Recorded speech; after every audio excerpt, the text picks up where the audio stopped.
We'll go through all of today's Tesla stock news, and we'll start with some really good news. It will take me 2 minutes to explain the full story. Yesterday, I reported on the rumor that Tesla may start selling rear-wheel drive Model Ys in South Korea that would be made in China and not in the US. This is actually pretty bullish, I would say, because of course it is much more profitable for Tesla to sell US-made vehicles in the US because of the tax credits and the battery credits if batteries are made in the US especially. Someone here says that because of lower pricing, this Model Y would be eligible for much bigger incentives from the government of South Korea. So instead of getting about 3,000 USD, you would now get about 6,000 United States dollars. I of course like this news, but let me show you the news that I actually really like, although at first it appears like really bad news because Tesla removed 2 trims from South Korea. You can't get the long range or the performance Model Y anymore. You can only get a rear-wheel drive Model Y. Think about this. Tesla can still make the long range and the performance versions in the US, which is where South Koreans got their Teslas from before. So if Tesla is no longer willing to ship these 2 models from the US to South Korea, to me, that clearly indicates that Tesla is very confident that it will sell every single long range and performance vehicle in the US. This is a pretty strong indication that Tesla is still production constrained and not demand constrained. So while this news is somewhat bearish, this is more bullish to me than it is bearish. This is great news. Yesterday I reported on this and now it is on sale, this little quad bike that can go about 5 miles an hour, so it's only for kids really.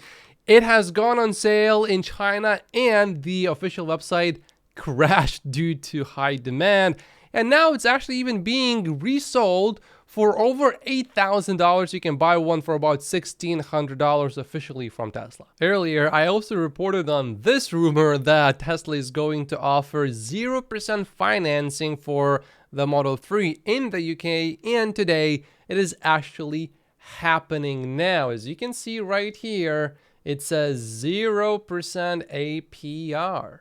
Many are speculating that this could have something to do with the refresh Model 3. All the bears, though, they say that's because the demand is low and this has nothing to do with the refresh Model 3. The condition, though, is that you have to take the delivery of this vehicle before the end of the quarter and you have to buy it before the end of August. Elon Musk just had a call with the Prime Minister of Malaysia. The Prime Minister welcomes Tesla's investment into the country. They also talked about Starlink. And if you live in Malaysia, you can now actually order a Tesla. I have a few Malaysian friends, so they will be happy to see this. This is Tesla's website in Malaysia, and you can order a Model Y no problem, but look at what it says. When you look at Model 3, it says get updates. Now, why do you think you would not be able to order a Model 3? Maybe it's because it is going to be refreshed.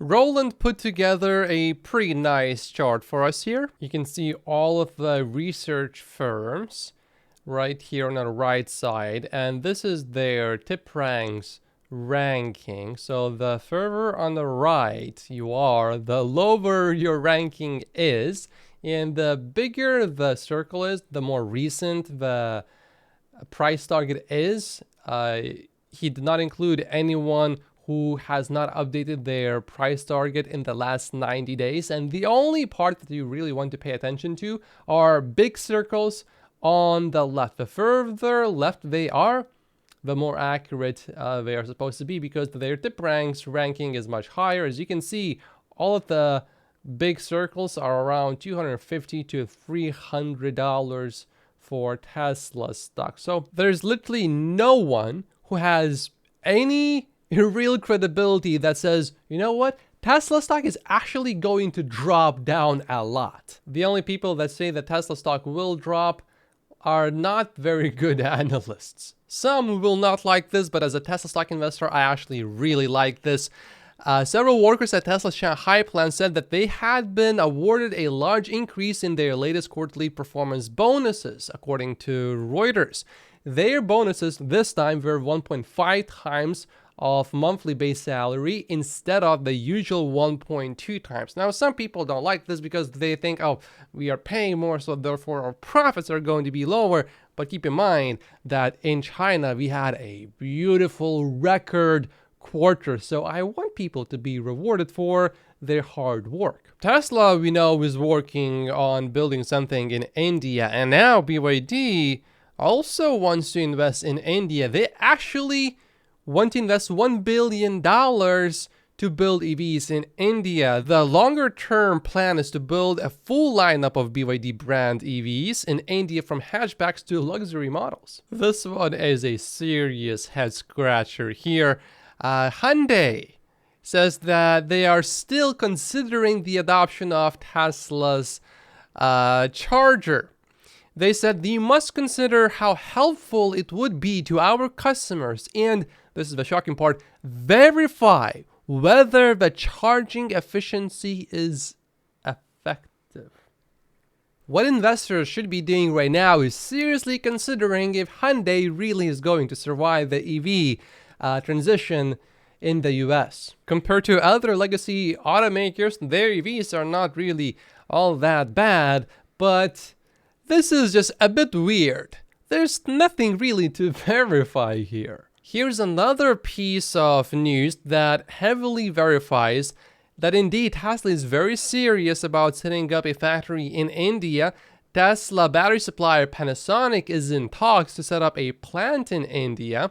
Tesla has reportedly asked its battery suppliers to engage in negotiations with the Indian government to establish battery manufacturing units in the country. This is interesting. Tesla's V4 Supercharger with contactless bank card area and a space for a screen was unveiled in the UK. This right here, I suspect, is the space for the said screen, and this, I guess, is the area for the contactless credit card. I found a better picture that shows you the screen right here. Yeah, you can clearly see this is the screen. Some Tesla stock investors are getting really excited about this because they think this could be a signal for Tesla wanting to do a stock buyback, although this could mean a few other things. Tesla is making another attempt at pricing an asset-backed bond after postponing a deal last year. In March last year, Tesla shelved a planned $1 billion asset-backed security offering. This certainly does not guarantee buybacks, although that could be one reason for that. I think actually this is more likely to be the explanation of why Tesla is doing this. This will make packaging of car leases and car loans very simple. If you already have an asset-backed security structure, you stack the loans and leases in it. In other words, for example, Tesla can borrow money at, let's say, 5% from the public, and then it sells vehicles and gives people the cars, let's say, for 6% or 7 or 8% or 9% or 10% based on everyone's credit. So Tesla could actually even make some money here. Or it could just offer loans at break-even rates, basically giving people a better deal. It could also be that Tesla is just simply thinking that it will need to build, I don't know, multiple factories at the same time, and that they may want to have just a little bit more money in their cash reserves and potential loans that they could access immediately. Tesla is about to start building the factory in Mexico. Tesla is planning to build a factory in India now. And we know that Tesla was very serious about building in Spain, although that supposedly fell apart. But we know that Tesla is actively looking for another gigafactory. However, Tesla has a lot of cash right now, so it's not very likely that Tesla would actually need to borrow money to build these factories. James appears to be quite happy and bullish today. He says Elon may be late, but he delivers. He's specifically talking about Twitter paying creators. He made the promise in February and he followed through with it. And now James is speculating that maybe full self-driving is going to be next.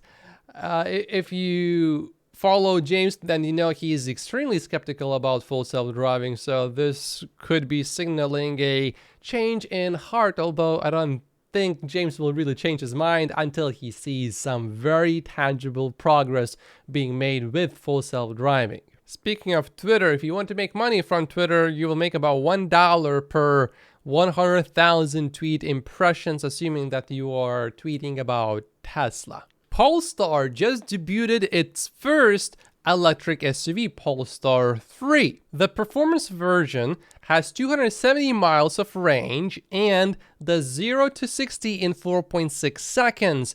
For the same price, basically, you can pick up a Model X that has about 80 more miles and a much faster 0 to 60 speed. The cargo space is also pretty laughable. The Model X is a lot better for moving things around. So just for $1,000 more, roughly, you can ride a Tesla instead of a Polestar. And while most will find that to be a good thing, I do see a tiny population of people that would be proud to say that they ride a Polestar. I'm not sure when this happened, but seems like Tesla updated this Model X homepage, and this looks cool. The doors, they really sell the car.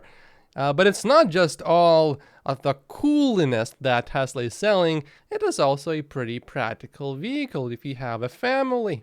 But the doors are cool. I think these new videos certainly have been helping Tesla at least a little bit to sell more vehicles.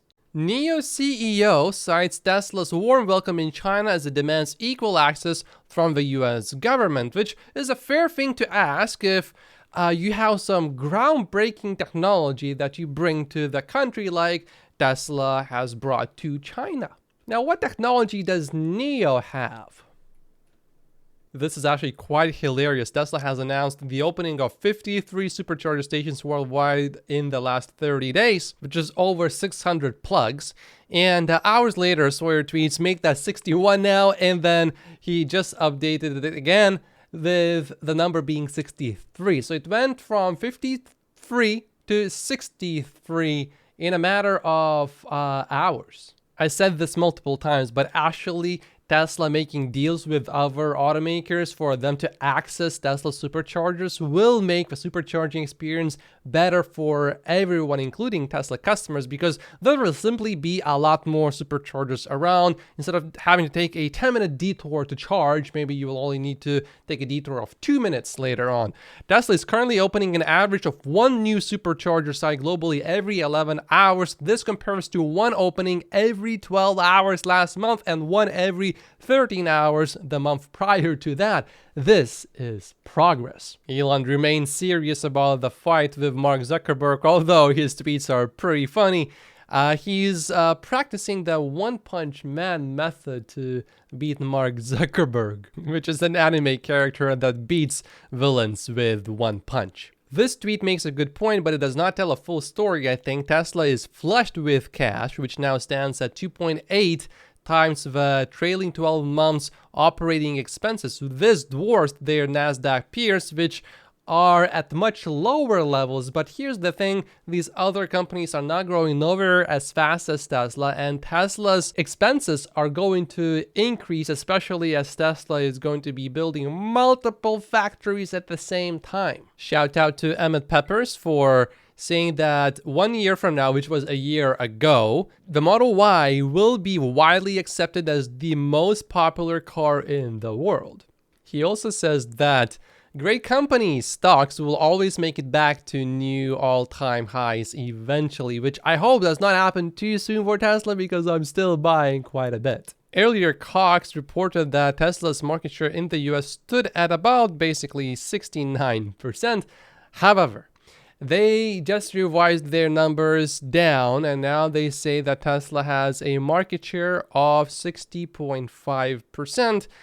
I would like to remind everyone that we don't know exactly how many vehicles Tesla sells in the US, so this is all just speculation. It's going to be roughly right, but it is not going to be exactly precise. The things that really matter are the deliveries, the total number of deliveries, how fast are we growing, and then eventually, in the long term, how much cash will we be generating. And YouTube wants you to watch this video next, but if you haven't finished watching this Elon Musk interview, you may want to watch this one first. My name is Matt Posius. Like and subscribe if you haven't yet, and I'll see you in the next video. Thank you so much for watching.